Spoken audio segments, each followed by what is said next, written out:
శ్రీనివాస్ గారు ఏంటి మీరు ఒకప్పుడు ఒక టెర్రఫిక్ లీడర్, మిమ్మల్ని చూస్తేనే అంతా భయపడిపోయేవాళ్ళు, అటువంటిది మీపై స్కెచ్ వేయాలా, మిమ్మల్ని మీరు సవాల్ చేయాలా, ఏం జరుగుతుంది అసలు?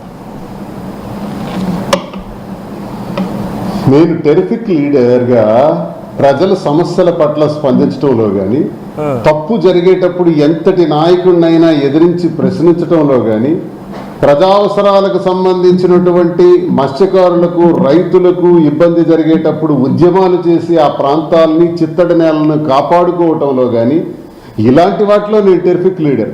కానీ వార్నింగ్లు ఇచ్చి కొట్టేస్తాను, చంపేస్తాను, అంతు చూస్తాను అన్న మాటలు నేను ఎప్పుడు ఆడలా.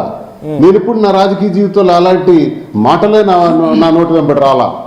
కానీ ఇలా ప్రశ్నించే ధోరణిలో, ఇలాంటి తత్వం కలిగినటువంటి నాకు, ఇది ఇప్పుడు కాదు, గత 25 సంవత్సరాలుగా నా రాజకీయ జీవితంలో ఇదే జరుగుతుంది. నేను ప్రశ్నించటం, నిలదీయటం, స్వపక్షమైన విపక్షమైన తప్పు జరిగితే మాట్లాడటం అనేది నాకు అలవాటు. ఇప్పుడేంటి, 2007వ సంవత్సరంలో అప్పుడు ధర్మాన ప్రసాద్ పైన గట్టిగా నిలదీశాను.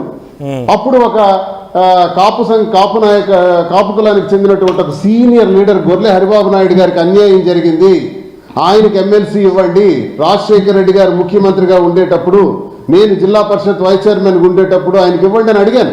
ధర్మాంతో డిస్కషన్ పడ్డాను. ధర్మాన్ని ఒప్పుకోకుండా ఇంకో వ్యక్తికి పెట్టేటప్పుడు నేను గొర్లె హరిబాబు నాయుడు గారికి అండగా నిలబడ్డాను. గొర్లె హరిబాబు నాయుడు గారు ఎమ్మెల్సీగా గెలిచారు. ఇలా మాకు గడిచిన కాలం నుంచి కూడా గట్టిగా మాట్లాడటం, నిలదీయటం, అడగటం అన్నది అలవాటు. కానీ నేను ఇప్పుడు అదిరింపులు బెదిరింపులు రాజకీయాల్లో చేయలే.